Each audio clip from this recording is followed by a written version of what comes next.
¿no?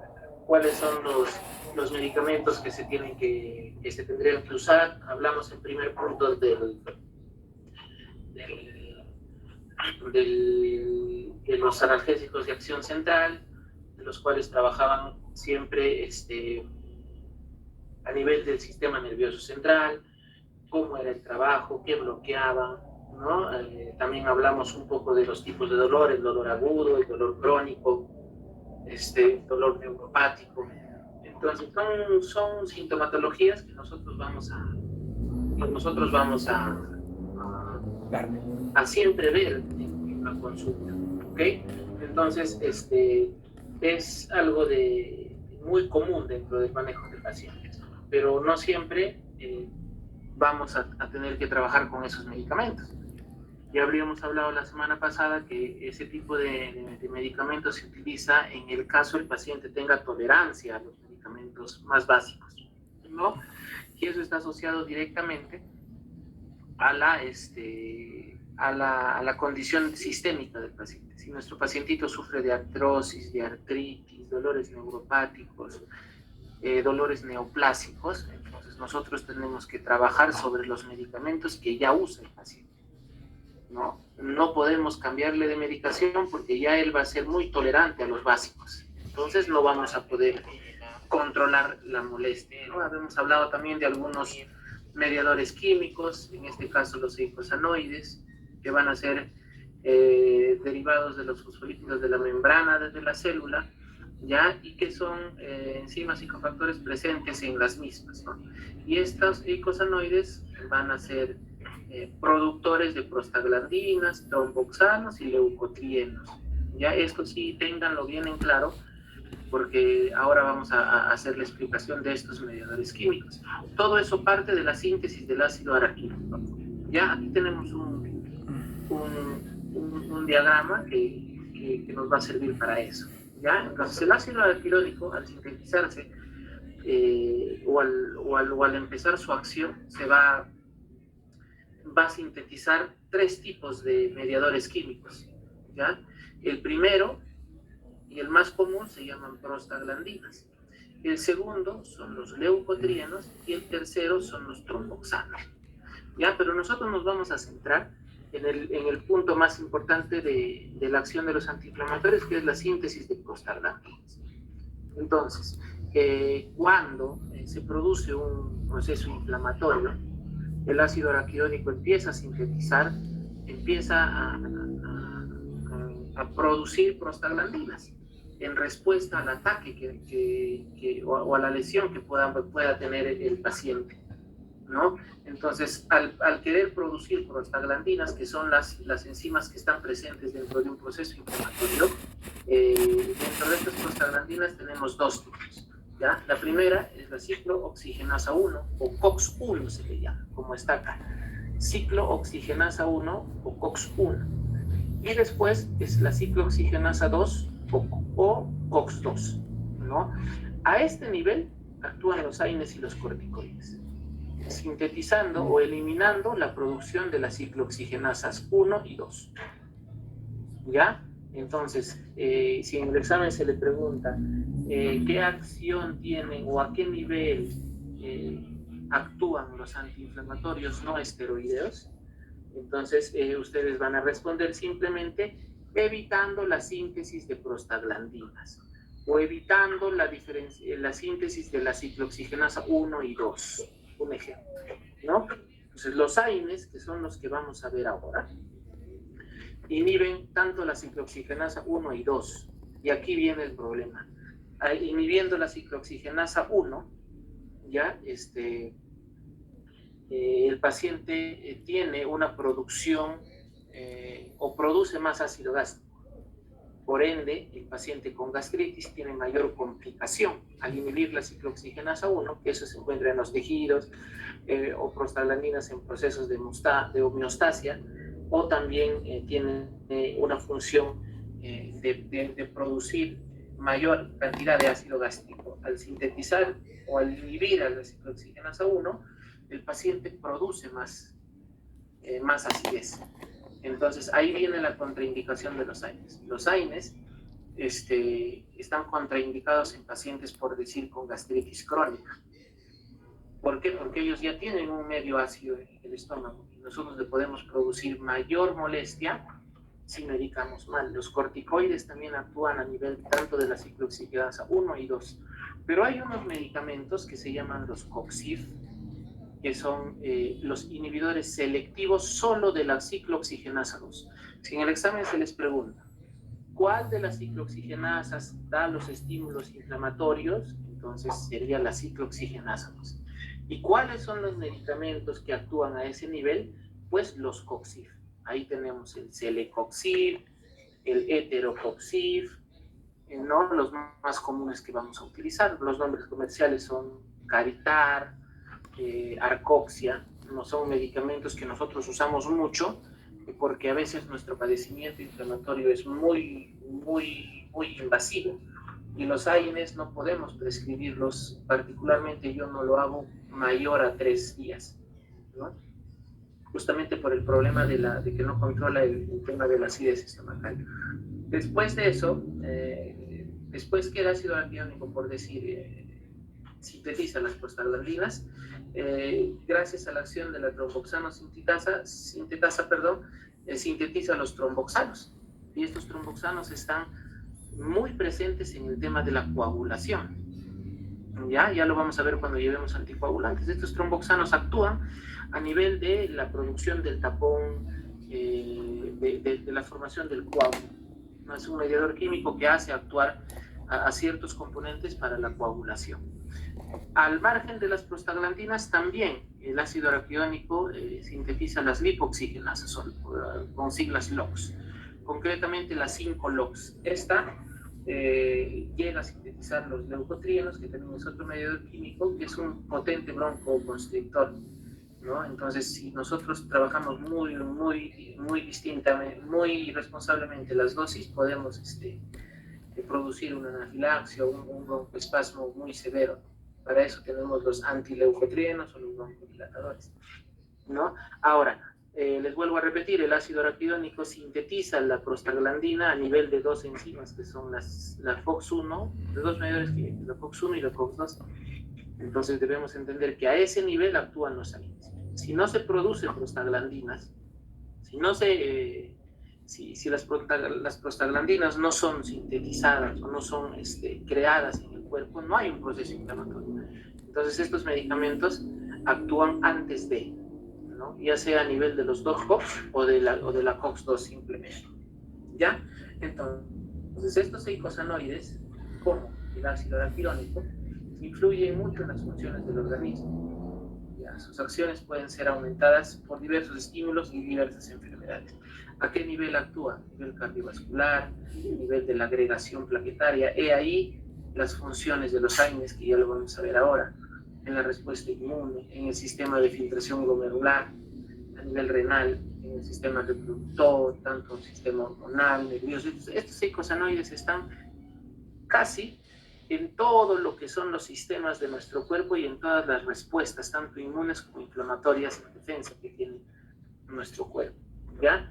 Entonces, dentro de estos mediadores químicos, dentro de los eicosanoides, tenemos las prostonoides y análogos, es la prostaglandina E1, ¿ya? Que mantiene abierto el conducto arterial en defectos cardíacos congénitos severos. El misoprostol, que es prevención de lesiones gastrointestinales producidas por AINES, ¿ya? La prostaglandina E1, ¿ya? La prostaglandina E2, la dinoprostona, agente oxitóxico, y así tienen algún tipo de funciones específicas, ¿no? Por decir, los antagonistas inhibidores de la síntesis del tromboxano, los antagonistas de la síntesis de los leucotrienos. Esto no va a venir en el examen, ¿ya? Simplemente este punto, ¿no? Los AINES son los inhibidores de la ciclooxigenasa, y si no se sintetizan las ciclooxigenasas, no se producen prostaglandinas, y si no hay prostaglandinas, no se produce un proceso inflamatorio. ¿Ya? Entonces, para redondear la idea, es un poco complicado entender. Los antiinflamatorios no esteroideos inhiben a la ciclooxigenasa en general, tanto la 1 como la 2. Existen selectivos, existen no selectivos, o sea, los que inhiben tanto la 1 como la 2, o existen selectivos como si los que inhiben solamente a la COX-2. Estos AINES se van a agrupar según su estructura química, ¿ya? La primera, o el primer grupo de antiinflamatorios son los salicilatos. El más común de ellos es el ácido acetilsalicílico, ¿ya? El acesalizato de lisina, el diflunisal o el salicilato sódico, ¿ya? Los paraminofenoles como el paracetamol, las pirazolonas como el metamizol, el más común, y los derivados del ácido propiónico como el ibuprofeno, el ketoprofeno, el naproxeno, el fluiprofeno, el fenoprofeno, que son los que utilizamos más, ¿no? Estos tres primeros, el ibuprofeno, el ketoprofeno, el naproxeno, ¿ya? Ahora, estos van a actuar de manera diferente a los opioides. ¿Se acuerdan? La semana pasada hablamos que los opioides actuaban a nivel central, ¿no? A nivel del sistema nervioso central, ¿ya? En este caso, los AINES no trabajan a nivel del sistema nervioso central, su efecto es a nivel periférico, ¿ya? Salvo el paracetamol que actúa a nivel del sistema nervioso central. A ver, aquí voy a hacer una pregunta para todos y el que me responde va a tener un adicional en el examen parcial, ¿ya? Yo voy a ver quién levanta primero la mano. ¿A qué nivel actúa el centro regulador de temperatura de nuestro cuerpo? ¿A qué nivel del sistema nervioso central está? Según Medline Plus, la temperatura corporal normal promedio aceptada es generalmente de 98.6 grados Fahrenheit. La parte de la médula del sistema nervioso central que regula la temperatura de nuestro cuerpo, ¿cómo se llama? El hipotálamo, doctor. ¿Quién me respondió? Shesira. Shesira, muy bien, Shesira, sí. El centro regulador de temperatura de nuestro cuerpo, un minutito, por favor. Entonces, el único AINES que trabaja a nivel del sistema nervioso central es el paracetamol. ¿Por qué? Porque es un regulador de temperatura, sirve para la fiebre. ¿Ok? Entonces es el único AINES que trabaja a nivel central. Ya, eso para que lo tengan claro. Los inhibidores de la COX-2 están menos desarrollados, todavía su uso no es muy común. ¿Ok? Los más comunes son, como les decía, el celecoxib, el heterocoxib, la nabubetona, ¿ya? Son medicamentos específicos muy buenos antiinflamatorios, ¿ya? Que si podríamos usarlo nosotros en problemas específicos de nuestra carrera, yo particularmente sí lo uso, ¿no? Como Arcoxia, por decir, para tratamientos que tienen un postoperatorio muy cargado, es decir, una extracción compleja, una tercera molar reprimida, ¿no? Se puede medicar ese medicamento, valga la redundancia, ¿ya? Ahora, tenemos también los derivados del ácido acético, como el ketorolaco, el diclofenaco, los derivados del ácido antranílico, como el ácido mefenámico, los oxicams, en este caso el peroxicam y el meloxicam. También lo malo de estos dos medicamentos, por decir, del peroxicam y el meloxicam, que son muy hepatotóxicos. Salió en algún momento una presentación de meloxicam que se llamaba Velox, con doble X, ¿ya?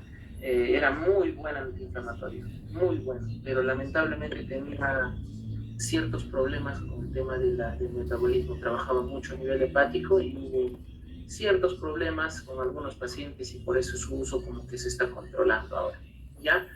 Los derivados del ácido nicotínico como la clonixina, la isonixina también, ¿ya? Ahora, ¿cuáles son las actividades, las funciones o para qué sirven los antiinflamatorios no esteroideos, los AINES? Estos medicamentos tienen 4 acciones, ¿ya? Pero les quede claro algo.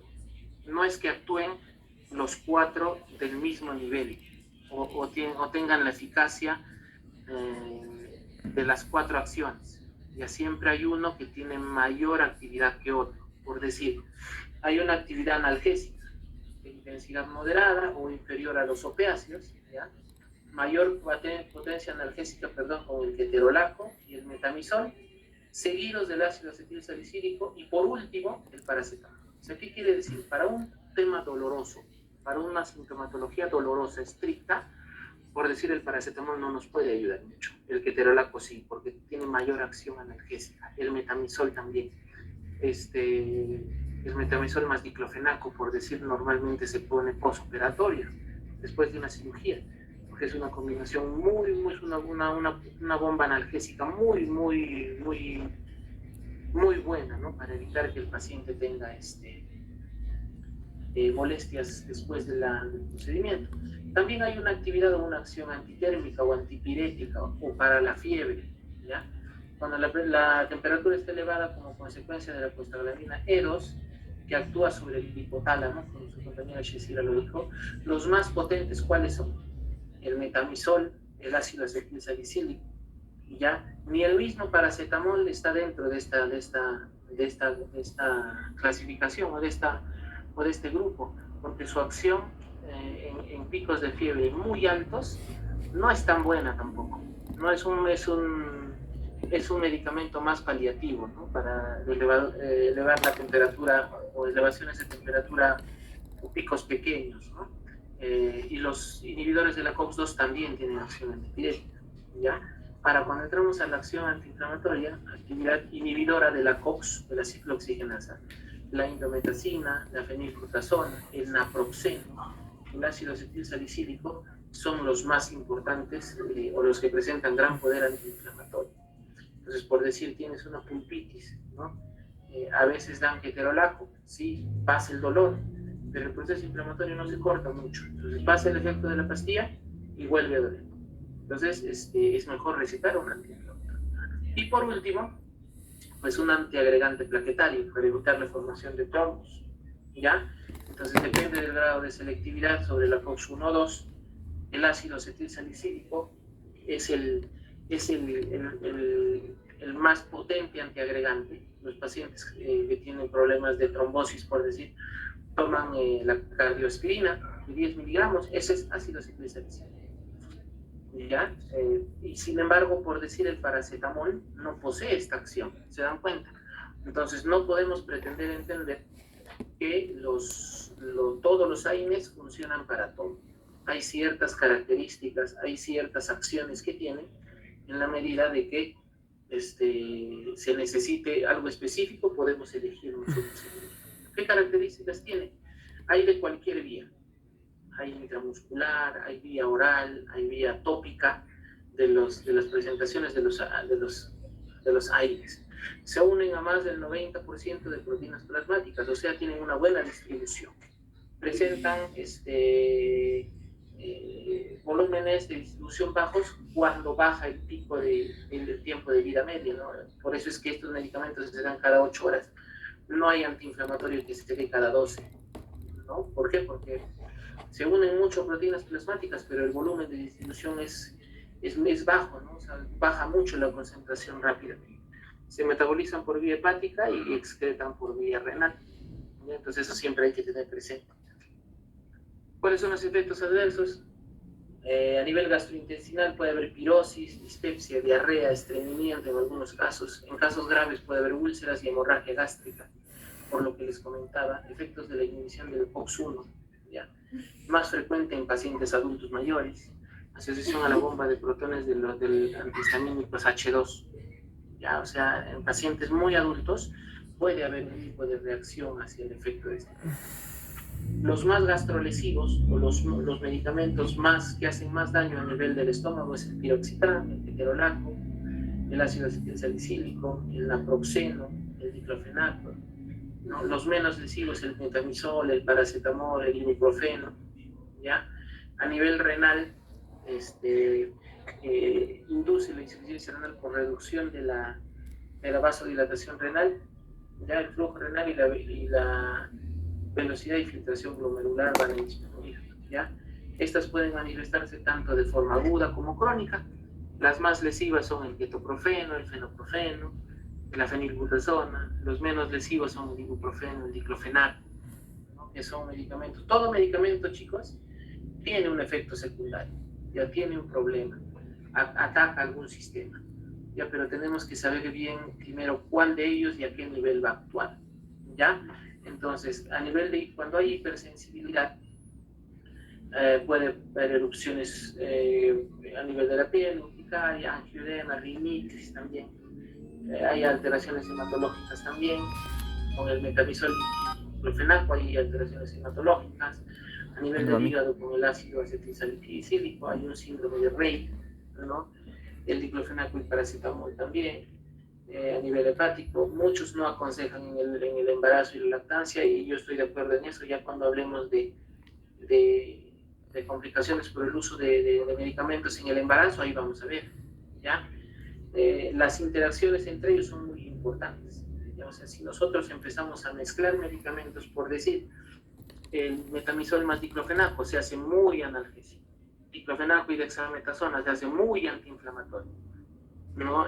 Diclofenaco y paracetamol se hace muy analgésico, ¿no? Entonces, al juntar esos medicamentos podemos potenciar más las acciones que ellos tienen, ¿no?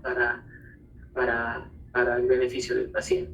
Por decir, aquí nosotros tenemos al metamizol, ya solución inyectable, viene de 2.5 miligramos y de 1 gramo, en un vehículo acuoso de 2,5 mililitros, vienen tabletas de 500, ¿ya? Está indicado en dolor severo, postraumático quirúrgico, dolores de cabeza, dolores tumorales, dolor espasmódico asociado a espasmos del músculo liso, como cólicos, por decir, a nivel biliar, gastrointestinal, del sistema urinario, a nivel de los riñones, ¿ya? Solo se debe usar inyectable en casos de que no sea posible la vía oral. Ojo, ¿ya? Se recomienda eso. Está indicado en pacientes menores de 3 meses o en un paciente que tenga menos de 5 kilos, ¿ya? Por el tema de que puede alterar la función renal. Ya está contraindicado también en el embarazo, ¿ya? A nivel su vía de administración, por decir 500 miligramos cada 8 horas, ¿ya? Vía parenteral puede ser intramuscular y endovenosa diluido. ¿Ya? La antalgina o la novalgina es el más común. La novalgina, en primer orden, ¿ya? Se debe estar preparado para el tratamiento de choque, por decir, antes de la administración. Esta debe estar a temperatura corporal. Cuando hay una inyección muy fuerte, es donde hay más caída crítica de la presión sanguínea, por decir, tiene que ser un goteo lento, si es a nivel endovenoso, ¿ya? Aquí hablamos del ibuprofeno, viene de 400, de 600, de 800 miligramos, en suspensión de 100. También es otro antiinflamatorio analgésico. Nombres comerciales, por decir, de este es el Dolomax, el Dolonet, el Doloflan, el Doloral. ¿Ya? Entonces, las dosis son de 400 miligramos cada 6 horas en un adulto o cada 8, y en niños 10 miligramos por kilo de peso cada 4 a 6 horas. Dosis máxima, 3.200 miligramos al día, y el tiempo de vida medio es de 2 a 2 horas y media. ¿Ya? Cuando hablamos del naproxeno también viene de 100, de 275, de 150 miligramos. Ya es un antiinflamatorio por naturaleza, ya en todo lo que es inflamaciones de articulaciones, a nivel de boca también se puede utilizar, en luxaciones no tan, o en esguinces no tan severos también para el manejo del dolor. Ya Apronax, Analgen, Aflamax son los nombres comerciales de este medicamento. Igual 3.200 miligramos al día. Su vida media es mayor, se dan cuenta, de 12 a 17 horas ya de este medicamento. Ahora, el paracetamol, su tiempo de vida media es de 2 a 3 horas, viene de 100 miligramos en suspensión, en Panadol, ¿ya?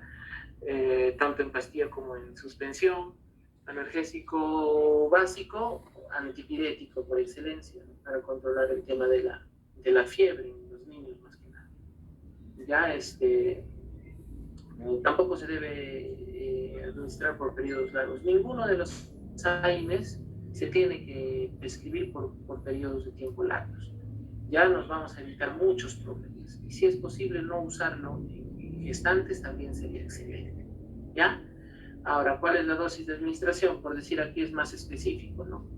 De 0 a 3 meses, 40 miligramos de 4 a 6 horas, de 4 a 11 meses, 80 miligramos de 4 a 6 horas, y así sucesivamente hasta los 12 años. Normalmente el paracetamol tiene muy buen manejo cuando se habla a nivel de niños, hasta los 12 años, ¿no? Porque el sistema inmune de ellos también, la respuesta antiinflamatoria que tienen los niños también es muy fuerte, ¿no? Entonces nos evita poder utilizar algún medicamento con mayor acción, un medicamento más fuerte, ¿no? Ahora, cuando hablamos del diclofenaco sódico, por decir, es de 1 a 9 horas también, vienen ampolletas de 75 miligramos, en grajeas de 100, en tabletas de 100, ¿no? El dolocordralán, por decir, es el diclofenaco, es un antiinflamatorio también, ya por excelencia. El Voltaren, por decir, es el nombre comercial, ¿ya? Entonces, otro medicamento que conocemos es el ketorolaco, viene de 30, vía inyectable, o de 60 o de 90 también viene miligramos, de vía oral también de 10, de 30 o de 60 miligramos, netamente para el tratamiento a corto plazo del dolor leve a moderado, ¿no? O sea, cuando está empezando el dolor, podríamos nosotros prescribir un ketorolaco en un dolor inicial.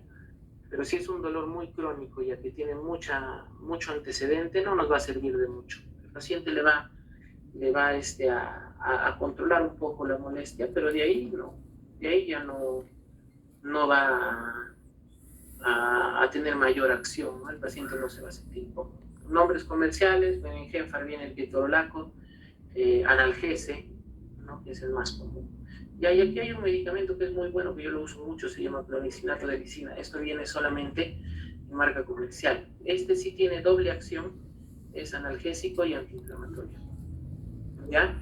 Entonces, cuando hay dolor agudo muy crónico, el nombre de este medicamento se llama dorixina se llama, no hay en genérico, ya se llama dorixina, y va muy bien en postcirugías menores, postendodoncias, algún medicamento, algún procedimiento quirúrgico leve también. Ya algún medicamento, algún procedimiento no tan invasivo también nos ayuda, ¿no? En periodontitis nos ayuda mucho. Ya no altera la coagulación, por decir, este medicamento es muy bueno porque no tiene la acción antiagregante. Todo el resto lo tiene, aunque sea en menor grado, pero lo tiene. Si vamos a hacer una extracción, yo prefiero recetar dorixina a recetar ibuprofeno, por decir, porque esta tiene nula acción coagulante, perdón. Entonces no se me complicaría, ¿no? Dorixina, viene dorixina forte, dorixina bit, dorixina fast, dorixina relax, cada uno con diferentes compuestos, ¿no? Este es el para dolores muy agudos, este es para dolores neuropáticos. Entonces, si quieres una acción muy rápida, son grajeas de recubierta para absorción más rápida, y dorixina relax, que viene con la ciclobenzaprina, que es un relajante muscular. Entonces es una presentación muy completa, ¿ya? El Celecoxib viene como Celebrex, como Calitar, ¿no? El Calitar también viene Calitar Mio, Calitar Flex, Calitar B, cuando se combinan con otros componentes. Ya viene de 200 y de 400 miligramos, solo por vía oral, cada 12 horas, porque su dosis máxima es de 400 al día. O sea, si tienes la de 400, es uno por cada día. Si te tomas el de 200, es cada 12 horas a lo mucho. Su tiempo de vida medio es de 11 horas, justamente por eso. Ya, justamente por eso. El heterocoxib, que es otro coxib muy buen antiinflamatorio, se llama Arcoxia. Este viene de 60, de 90 y de 120 miligramos al día. Dependiendo de eso, lo puedes dar tú cada 12, cada 24 horas. Su tiempo de vida media, miren, es 22 horas. Tiene bastante sustantividad, se queda en el sistema, se queda en la circulación para hacer una acción muy fuerte, ¿no? Y esta no tiene acciones muy severas a nivel de todo nuestro sistema. ¿Ya? Entonces, hasta ahí, chicos, es la clase de hoy, a nivel de lo que es, solamente nos faltaba completar AINES, que es un punto muy importante para nosotros, ¿no? Porque a partir de ahora lo que vamos a empezar a hablar desde después del parcial es sobre las áreas de nuestra carrera, ¿no? cómo es la farmacología dentro de la cirugía, cómo es la farmacología dentro de la periodoncia, de la endodoncia. Entonces va a ser un poquito más fácil entender porque ya vamos a hablar de generalidades de medicamentos. Hasta aquí, chicos, ¿hay alguna duda que ustedes tengan?